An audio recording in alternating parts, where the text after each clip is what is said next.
Today's video was completed thanks to Jarvis, the AI writing assistant that helped me clarify and avoid writer's block. Hey, it's Chris. Today, we're gonna be talking about iPhone versus Android, hopefully with a fresh perspective. Usually here on YouTube, when you hear somebody talking about this subject, you hear statements like, Android is more customizable than iOS. Apple is more privacy focused. Android split screen support is really useful. iPhone's continuity features are super useful. Android phones have USB-C, a variety of devices, always on displays, more customizable looks, cameras with more megapixels, and the ability to sideload apps. iPhones get updates for half a decade, have better, more premium support, generally just work, have better resale value, have more accessories to choose from, and generally just benefit from tighter integration of hardware and software. And the list goes on. But in this video, I actually want to either dig a little deeper or maybe just zoom out a little further and cover some ground that's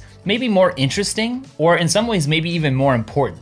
Now, whether you're considering an Android device or an iOS device for your next phone, there's always more than one reason to prefer one over the other. So one thing's for sure, there's no reason to trash somebody else's treasure. Use what makes you happy and let other people do the same. So let me start then by mapping out some of the top level strengths and weaknesses for each side. A top level strength and weakness on the iPhone side of things is that the iPhone isn't a solitary product. It's deeply interconnected with other complementary Apple products and services. In fact, I would go so far as to argue that the iPhone itself isn't the real product that Apple's trying to sell here. Instead, it's almost like it's more of a feature of Apple's actual product, the famed Apple ecosystem. A deep ecosystem can feel like a really great feature to somebody because the more Apple devices a person buys, the more powerful and useful that ecosystem actually becomes. The flip side, though, is that the costs associated with building out the Apple ecosystem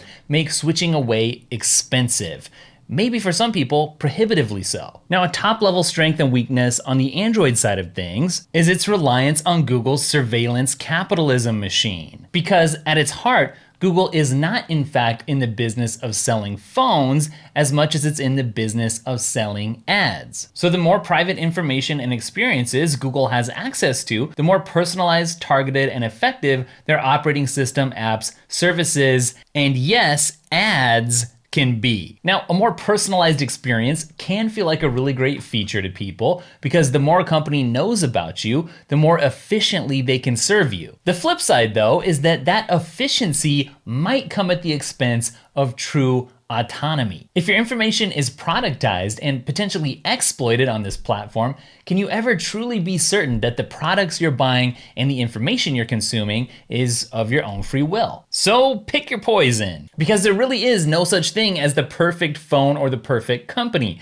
So I guess at the end of the day, a lot of your decision is gonna come down to which company you trust more. Real quick, let me just say, if you're liking the vibe of this video, why not take a minute and hit subscribe for more? Also, I'm giving away a brand new HOMEPOD to one lucky winner that follows me on Instagram and Twitter. You could already be following me, but if you're new around here, I'll link those up for you so you can start following me, and I'll announce the winners at the end of the month on those two platforms. Now, with all the camera comparison videos, the battery comparison tests, the side-by-side benchmarking here on YouTube, I actually have to say that I feel like comparing model versus model and feature versus feature year after year is actually not quite as important as people maybe assume. Obviously, when we're talking about phones, features do matter, but the really good features, the ones that aren't just gimmicks, are fairly likely to eventually get copied by the other side. We saw this when widgets arrived on the iPhone's home screen, and we saw this when swipe controls came to Android devices. And honestly, there are countless other examples. With new iPhones, I think you generally know what to expect year to year. Probably a more iterative approach to improving what's already a highly polished phone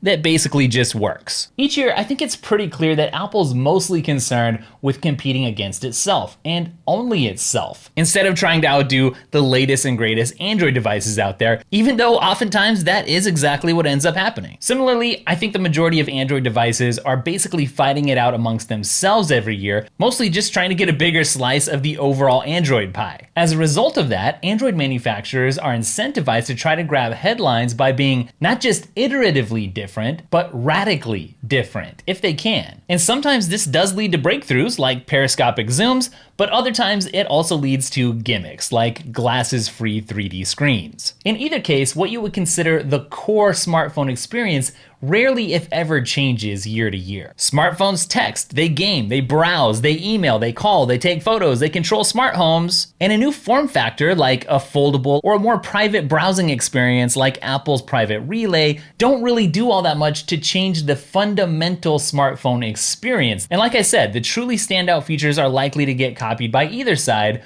within a few generations. Now, over the next decade or so, a new platform is probably going to emerge that will eventually replace smartphones, probably some kind of AR or VR platform. In either case, instead of just having tunnel vision and laser focusing on which new phone has the coolest new feature every year, it might be good to take things on balance and also consider what the future looks like and how happy you're likely to be in 3 to 5 years. Because when you buy a new phone, you're not just buying a phone, you're actually heading in a direction. So if you buy an iPhone, the direction that you're taking is heading straight into Apple's ecosystem. And over the next 3 to 5 years, you could really spend a decent amount of money investing there. But yeah, you can get an Apple Watch and a Mac and unlock your Mac with your Apple Watch, and you can start an email on your iPad and finish it on your iPhone. You can send an intercom voice message using your AirPods that broadcast to the HOMEPOD minis around your house, and you can scan items from your iPhone directly to Apple Notes on your Mac. You can get Apple Care for premium support. You can use iMessage. You can set reminders on Siri on your Apple Watch that go off when you get out of your CarPlay-enabled car. Your iPhone's gonna last you for more years if you want it to, because you'll get updates for longer, and then you'll be able to sell it for a decent amount because Apple products retain their value longer. And you can do it all while feeling more secure and private. Mostly, maybe? Yes, the Apple ecosystem is great unless or until Apple does something that you don't like. Like what if someday Apple decided to not scan for illegal images, but to scan for people who might belong to a certain religious group or any other group, because I would hate to see tools that were developed with a good purpose at heart turned into weapons of intolerance. Now, if you choose to buy an Android device, you're buying into a future with more device options and with more opportunities for customization. That's right, you're gonna be able to change your launcher, to put app icons wherever you want. You can root your phone and install custom firmware. You can bypass Google's App Store and sideload apps. You can use a phone without a notch that has expandable storage and includes a headphone jack. Or you can buy a phone for even less than $400. You can split your screen to read an article and watch a Twitch stream at the same time. You can use one USB-C charger to charge your laptop, your Switch, and your Android phone. You can get that always-on lock screen of your dreams. You can ask more complicated questions of Google Assistant and expect smarter answers. You can get a phone with a stylus, and yes, you can easily theme your devices. Yep, all the options and customizations are great until or unless, well, let's just say I shudder to think about everything that Google, not to mention Facebook while we're at it, knows not just about Android users, but honestly about the entire population. Does Google know you better than you know yourself? Do advertisers? In the words of a retired Harvard Business School professor, surveillance capitalism is the unilateral claiming of private human experience as free raw material for translation into behavioral data. These data are then computed and packaged as prediction products and sold into behavioral futures markets. She wrote a book a while back and it caused a big stir because she goes on to say that these smart and personalized devices and experiences that so many people enjoy might actually in some way even be putting democracy at risk. Wow. It's like you might think you're really informed, but maybe you're only as informed as X, Y, or Z has allowed you to be, and you wouldn't know the difference. Here's the way I see it. When you buy an iPhone, you're buying a puzzle piece. And it's a real nice puzzle piece all on its own, but you're not gonna realize the full picture until you assemble the rest of the puzzle, i.e. until you buy other Apple products, which all become so much better together. Likewise, when you buy an Android phone, you're still buying a puzzle piece, but it's just the overall puzzle that these pieces fit into is just much, much smaller. Google's puzzle/ecosystem is growing. Samsung's puzzle/ecosystem is growing. But neither one comes anywhere close to matching the actual grandeur, the gravity of Apple's massive puzzle/ecosystem. And smaller Android manufacturers, for the most part, really are just selling individual puzzle pieces. Mostly. So, decisions.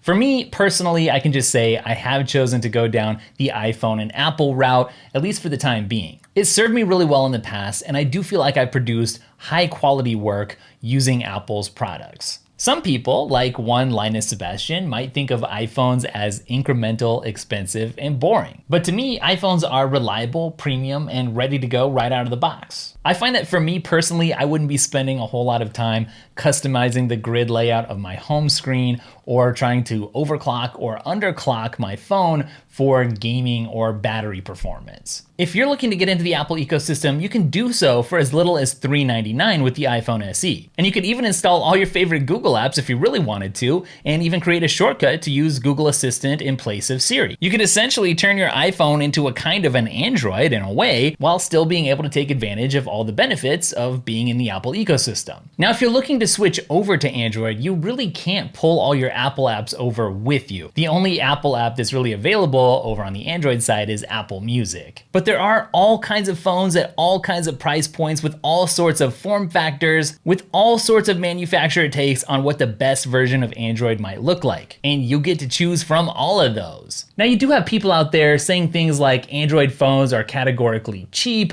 or complicated, but honestly, those are just stereotypes. There are plenty of expensive Android devices out there made out of really nice and premium materials. And I found that the Android experience can be as complicated or as straightforward as you make it. All right, well, that's it for this video. I hope that you found this video to be different than you expected and different from other videos on the subject that you've seen, both in content and tone. I really tried hard to make this useful, so hopefully you feel more empowered as you go to pick out your next phone. Now, that was actually the paragraph I was going to say. That's what I typed out, but I asked Jarvis, my AI writing assistant, to rephrase that, and instead Jarvis spit out, I hope this video took a slightly different approach than most others you've seen about the subject and maybe made it even easier for you to make your final decision. Jarvis's version was a lot simpler, less complicated. This is a tool I have really been getting into. I'm gonna link up Jarvis down in the description so you can check it out. If you hit the link, you can also get up to 10,000 free words